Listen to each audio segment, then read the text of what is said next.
বিশ্ব নবী রাহমাতুল লিল আলামিন বলেন ইয়াতিহি মালাকান ফায়ুজলিসানিহি ফায়াকুলানি লাহু মান রাব্বুকা ফায়াকুলু রাব্বি আল্লাহ ফায়াকুলানি লাহু মা দীনুকা ফায়াকুলু দীনি আল ইসলাম ফায়াকুলানি লাহু মা হাযার রাজুল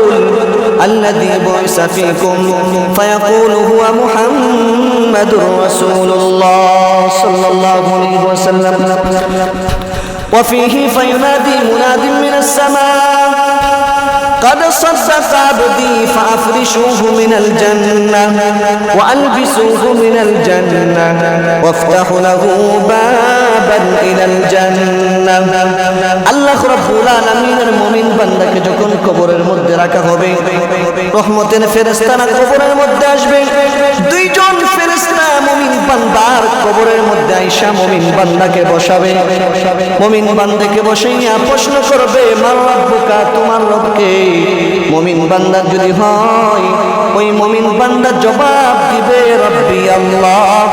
আমার রব একমাত্র আল্লাহ ফেরেশতারা আবার দ্বিতীয় নাম্বার প্রশ্ন করবে ওয়া মা দীনুকা ওরে আল্লাহর বান্দা তোমার দ্বীন কি বলো তুমি কোন ধর্মের উপরে ছিলে মুমিন বান্দা বলবে দীনি আল ইসলাম আমার ধর্ম হলো ইসলাম আমার দ্বীন হলো ইসলাম আবার ফেরেশতারা প্রশ্ন করবে মা হাযার রাজুল আল্লাযী বুইসা ফীকুম ওই ব্যক্তিকে যেই ব্যক্তিকে তোমাদের মধ্যে নবী হিসেবে আল্লাহ রাব্বুল আলামিন প্রেরণ করেছেন উনি কে আল্লাহ রাব্বুল আলামিনের মুমিন বান্দা বলবে ফায়াকুলু হুয়া মুহাম্মাদুর রাসূলুল্লাহ তিনি হলেন আমার নবী আপনার নবী মুহাম্মদ রাসূলুল্লাহ সাল্লাল্লাহু আলাইহি ওয়াসাল্লাম সুবহানাল্লাহ